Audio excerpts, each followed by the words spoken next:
Madagascar, Ambanizana. Suite aux travaux réalisés en 2016, cette année, la conduite forcée a été terminée et enterrée. Le local centrale hydraulique a été réalisé et la turbine de 20 kW installée et mise en service. Le réseau de distribution électrique du village et d'éclairage public est maintenant opérationnel.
Cameroun, Maronne.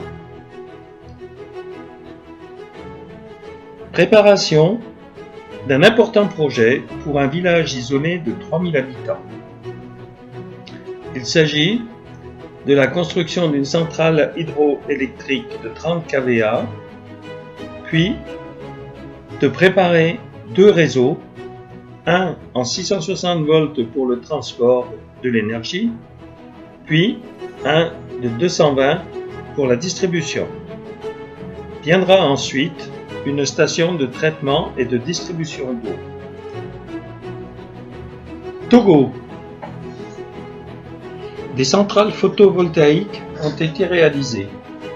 Une pour l'école maternelle avec l'éclairage des classes et une pour la maison médicale avec le stockage d'énergie par batterie. Dans le même temps, une installation de pompage d'eau a été réalisée pour alimenter le château d'eau.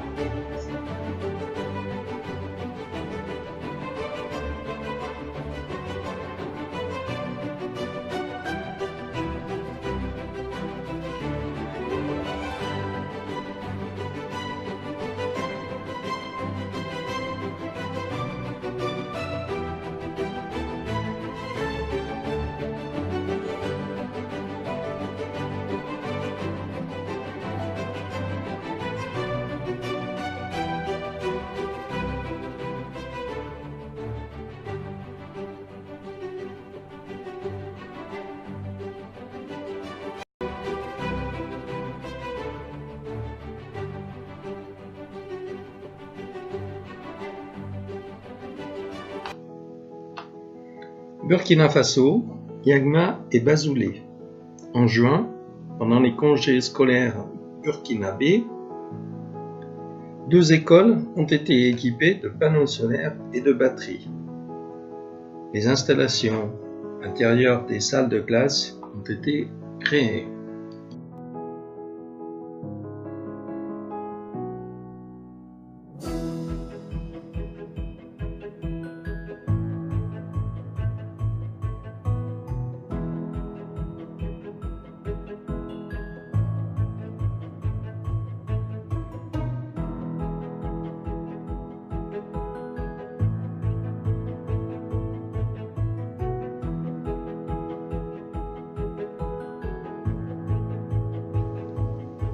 Haïti, Port-au-Prince. En avril, une formation au métier d'électricien en photovoltaïque a été dispensée à des professeurs afin qu'ils la transmettent à leurs élèves.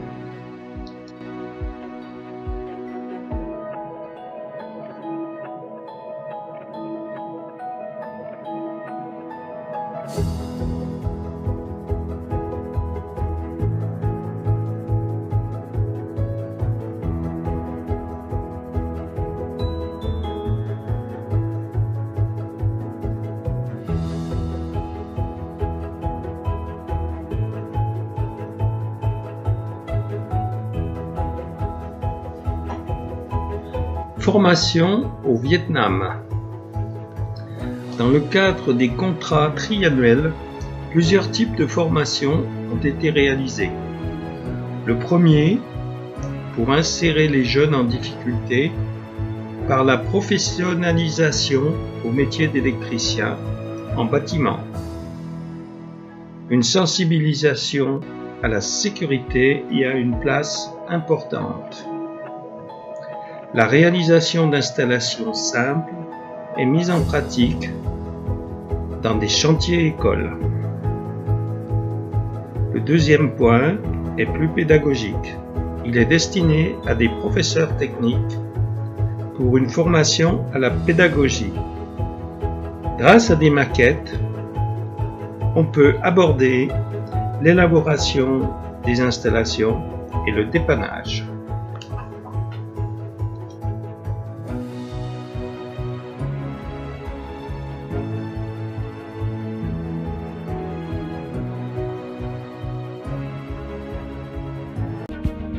Cambodge, hôpital de Battambang.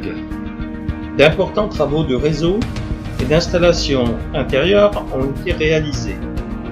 D'autre part, un groupe électrogène a été installé et mis en service, ainsi que ses armoires d'automatisme pour la sécurisation et la réalimentation de l'hôpital en cas de panne secteur. Malgré quelques problèmes de santé dus aux efforts physiques et aux conditions climatiques, la mission a pu être menée à terme. Laos, Ban Tawi, dans la province de Luang Prabang.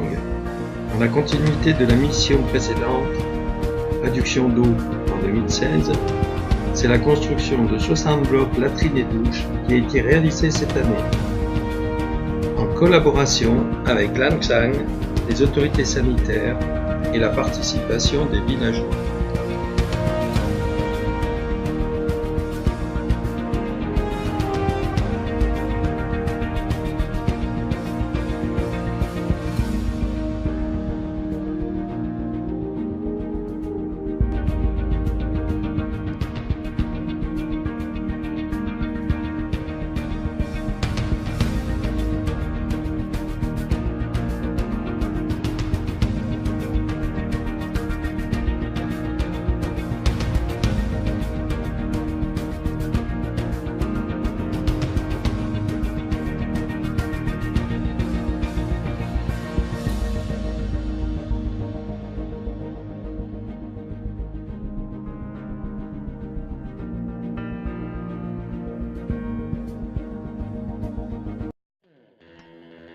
Liseron, le QG, le cœur de notre association. C'est ici que toutes les informations et décisions sont traitées chaque semaine pour le bon fonctionnement de ESF.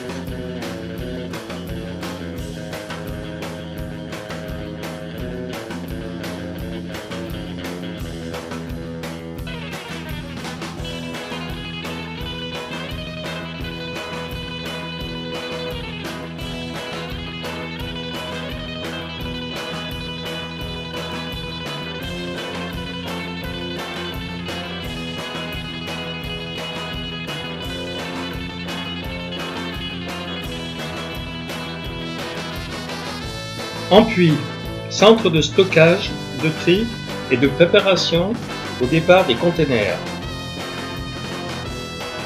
Saint-Alban, centre pour la préparation et la réparation des groupes électrogènes et, depuis peu, centre de formation solaire.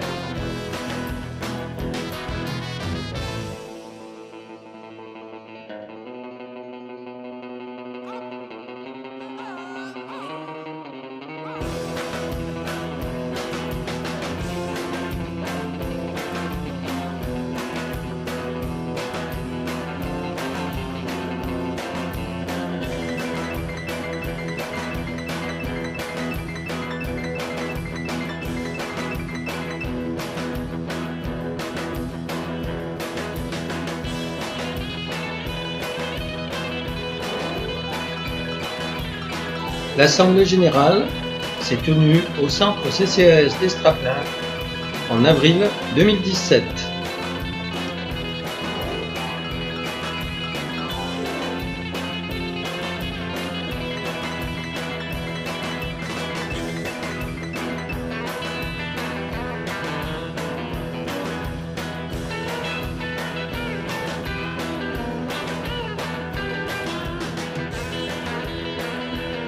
Chargement épique d'un bateau à destination de l'Éthiopie.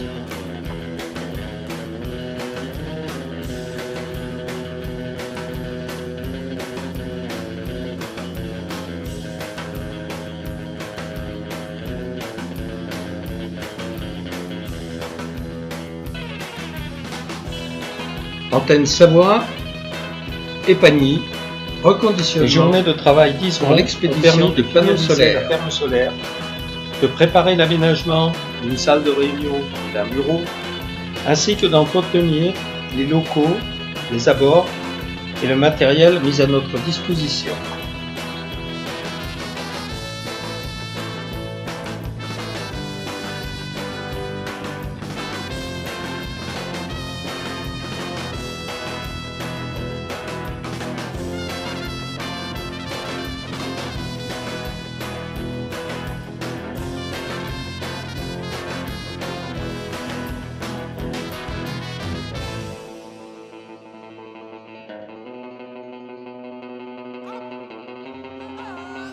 Retour à l'école avec les formations solaires.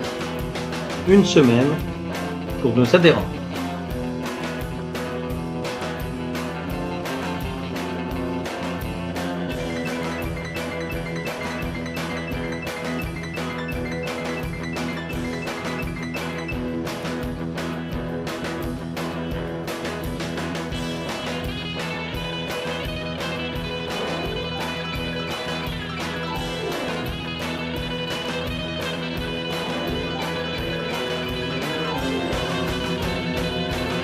Et pour clore cette année 2017, le traditionnel repas de Noël a été parfaitement réussi, comme à l'habitude.